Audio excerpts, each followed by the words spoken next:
Good morning students. आज की जो अपनी क्लास होगी, स्टूडेंट्स अपने सिलेबस है बीएफआर थर्ड का, उसको हम डिस्कस करेंगे। और ये जो सिलेबस है सेकंड पेपर का है। सेकंड पेपर में भी आपको ऑप्शन मिलेंगे। एक तो अपना पर्यावरण अर्थशास्त्र है, वो आप ले सकते हैं। एक दूसरा है अर्थशास्त्र में गणित के अनुप्रयोग, वो आप सब्जेक्ट चुन सकते हैं।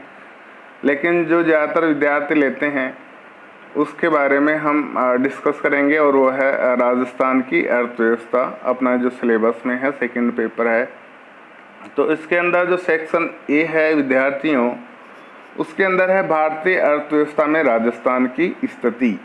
यानी जो भारतीय इकॉनमी है उसमें राजस्थान की स्थिति क्या है, राजस्थान की पोजीशन क्या है, किन किन मामलों में, जनसंख्या के मामले में भारतीय अर्थव्यवस्था में राजस्थान की क्या स्थिति है, क्षेत्रफल की तुलना हम करें भारत के क्षेत्रफल से, तो वो हम इसके अंदर पढ़ेंगे इस टॉपिक में।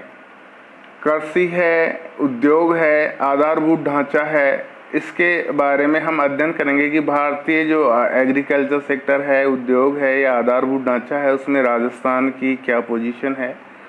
विद्यार्थी, जो आधारभूत ढांचा है, ये शब्द आपके बार बार आएगा इकोनॉमिक्स जब आप पढ़ते हैं, तो इसका तात्पर्य, इसे इंफ्रास्ट्रक्चर भी कहते हैं। आधारभूत ढांचे का जो मतलब है विद्यार्थियों कि किसी भी अर्थव्यवस्था में परिवहन के जो माध्यम है, सड़क परिवहन है, रेल परिवहन है या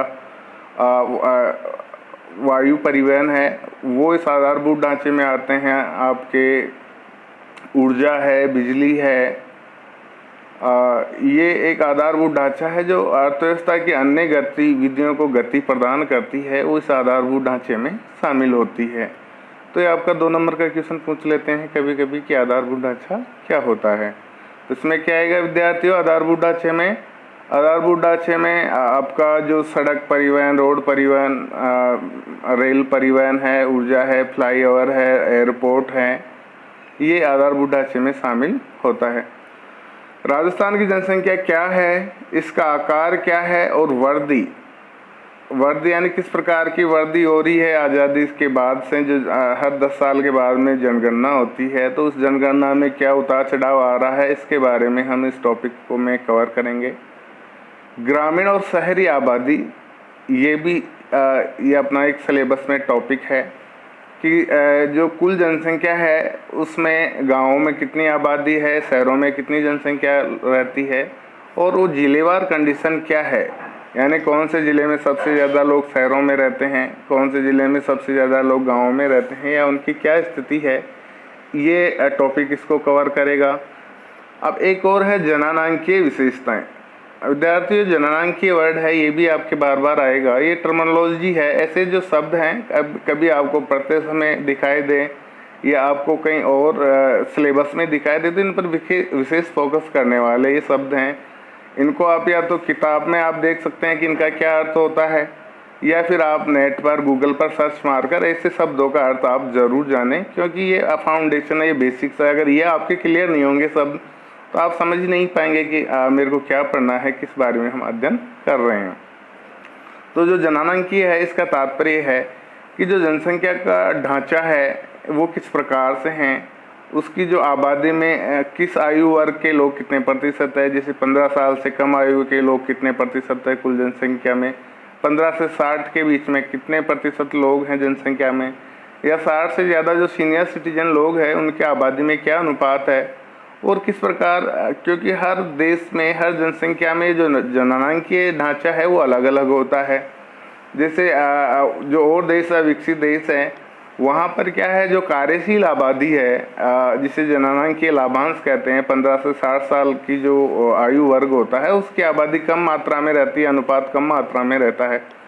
जबकि भारतीय अर्थव्यवस्था में जो युवा आबादी है वो बहुत ज़्यादा है। तो इसका पढ़ने का तात्पर्य ये है कि हमें जनसंख्या का जो पिरामिड है कि कौन से आयु वर्ग में कितने अनुपात में लोग किस देश में रहते हैं, वो इसके बारे में बताया जाता है। अगला है व्यावसायिक संगठन। इस टॉपिक का तात्पर्य है विद्यार्थियों कि कौन से व्यवसाय में, कौन से अर्थव्यवस्था के क्षेत्र में कितने प्रतिशत लोग लगे हुए हैं। जैसे कृषि में लगभग लगातार कम होता जा रहा है। पहले 75% के आबादी के जो कार्यशील आबादी थी वो कृषि में लगी हुई थी, लेकिन वर्तमान में 50% या उससे भी कम अनुपात में जनसंख्या में लोग कृषि क्षेत्र में लगे हुए हैं। उद्योग क्षेत्र में कितने प्रतिशत लोग लगे हुए हैं, सेवा क्षेत्र में कितने प्रतिशत लोग लगे हुए हैं, ये इस टॉपिक का तात्पर्य है। मानव संसाधन विकास विद्यार्थी, ये भी एक बहुत महत्वपूर्ण टॉपिक है जिसे हम HRD कहते हैं, ह्यूमन रिसोर्स डेवलपमेंट, यानी मानव संसाधन। जिस प्रकार जल एक संसाधन है, खनिज एक संसाधन है, उसी प्रकार मानव भी एक संसाधन है। जिस प्रकार खनिजों को हम परिष्कृत करके उनको मानव के उपयोग लायक बनाते हैं, उसी प्रकार हम मानव को परिष्कृत करके उसको समाज में रहने लायक बनाते हैं, उसका जीवन स्तर में सुधार करने लायक उसको बनाते हैं। तो इसके लायक उसको इस चीज़ों के लिए उनको किन किन चीज़ों की ज़रूरत पड़ती है, जैसे हम उसमें शिक्षा दिलाते हैं, उसका स्वास्थ्य का ध्यान रखते हैं, साक्षरता का ध्यान रखते हैं, उसका जो खान पान है उसमें पोषण वाले तत्व है उनको हम ज़्यादा शामिल करते हैं ताकि मानव संसाधन विकास हो सके। तो ये इसके इंडिकेटर हैं, संकेतक हैं मानव संसाधन विकास के, स्वास्थ्य, शिक्षा और पोषण संकेतक। प्राकृतिक संसाधन घटक के बारे में भी अपना जो सिलेबस है ये कवर कर रहा है, जिसके अंदर हमारा जल संसाधन है, भूमि संसाधन है, हम पशुपालन है, वन्य जीव है। इसके बारे में एक अलग टॉपिक है जिसे हम सिलेबस में पढ़ेंगे। राज्य में खनिज और खनिज नीति विद्यार्थियों, राजस्थान है खनिज संसाधनों से प्रचुर मात्रा में उपलब्ध वाला राज्य है। यहाँ पर बहुत सारे खनिज और काफ़ी मात्रा में पाए जाते हैं। राजस्थान को खनिजों का अजायब नगर भी कहा जाता है, अगर आपने कहीं जीके में पढ़ा होगा। तो ये हमारे लिए जानना ज़रूरी है इकोनॉमिक्स के स्टूडेंट के तौर पे कि राजस्थान में कौन से खनिज है और उनको उत्खनन के लिए क्या हमारी पॉलिसी है, इसके बारे में हमें अपडेट रहने की ज़रूरत है। राज्य घरेलू उत्पाद विद्यार्थियों, जैसे हम सकल घरेलू उत्पाद पढ़ते थे, GNP पढ़ते थे, GDP पढ़ते थे राष्ट्रीय लेवल पर, उसी प्रकार से हम स्टेट लेवल पर राज्य घरेलू उत्पाद के बारे में पढ़ते हैं कि हमारे राज्य में कृषि, उद्योग और सेवा क्षेत्र मिलकर कुल कितना उत्पादन कर रहे हैं, इनकी क्या प्रवृत्तियां हैं कि भाई कौन सा सेक्टर में ज़्यादा ग्रोथ हो रही है, कौन सा सेक्टर बढ़ रहा है, कौन सा सेक्टर में घट रहा है। तो आपको सीधा सा एक अनुमान लगाओगे तो आप देखोगे कि जो कृषि क्षेत्र का योगदान है वो कम हो रहा है, उद्योग और सेवा क्षेत्र का धीरे धीरे बढ़ रहा है। संगठक का तात्पर्य भी यही है। इसके अलावा कृषि का फिर से राजस्थान के संदर्भ में सिलेबस में टॉपिक दिया हुआ है, हमें राजस्थान के संदर्भ में एग्रीकल्चर को पढ़ना है।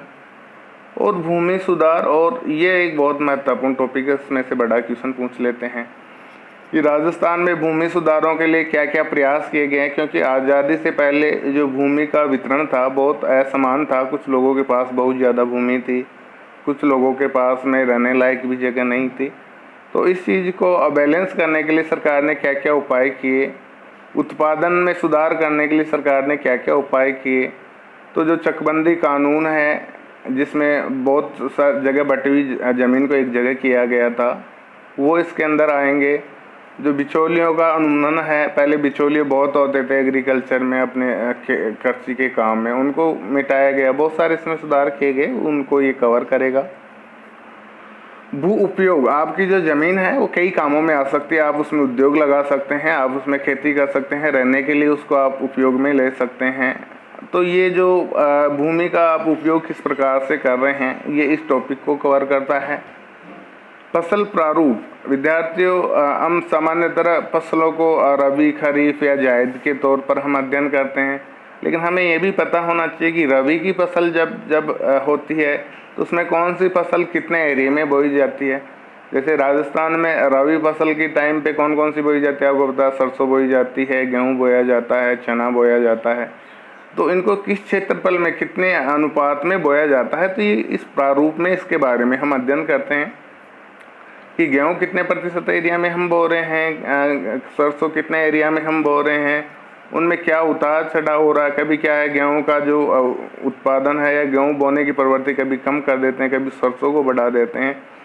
तो ये अमूमन उनकी जो कीमतें होती हैं उनके आधार पर तय करता है किसान कि जिस फसल की कीमत पिछले सेशन में अगर बढ़ी हुई होती है तो किसान का ये ट्रेंड रहता है कि वो उसी फसल को ज़्यादा बोता है ताकि उसे ज़्यादा कीमत मिल सके। तो ये फसल प्रारूप में हम ये पढ़ते हैं। उत्पादन और उत्पादकता कि उत्पादन कितना हो रहा है, गेहूं में कितना हो रहा है, सरसों का कितना हो रहा है, अपन खरीद में जाए तो बाजरे का कितना हो रहा है, मूंग का कितना हो रहा है। इसके साथ साथ उत्पादकता का तात्पर्य है विद्यार्थियों कि अब किसी निश्चित इकाई क्षेत्रफल में जो होने वाली उत्पादन की मात्रा को उत्पादकता कहते हैं। जैसे मान लीजिए 1 बीघा में सरसों का उत्पादन कितना हो रहा है या 1 हेक्टेयर में सरसों का उत्पादन कितना हो रहा है, उसे उत्पादकता के नाम से जाना जाता है। कृषि वित्त विद्यार्थियों कोई भी क्षेत्र हो, चाहे उद्योग हो, सेवा हो, वहाँ पर किसी भी हम व्यवसाय को चलाना चाहें तो हमें वित्त की, पैसों की, साख की ज़रूरत पड़ती है। तो ये हम कहाँ से प्राप्त ले सकते हैं? अमूमन पहले क्या है, गैर संस्थागत साख ही प्रमुख स्रोत था। हम इधर उधर रिश्तेदारों से, आस पड़ोस से जो बोरे होते थे उनसे हम पैसे लेकर अपना काम चलाते थे। लेकिन आजकल आपने देखा होगा किसान क्रेडिट कार्ड योजना है जिसके तहत किसानों को बैंकों से लोन मिल जाता है। तो ये कृषि वित्त ये बताता है कि जो कृषि के लिए हम पैसों की ज़रूरत पड़ती है तो उसकी हम व्यवस्था कहाँ से करते हैं।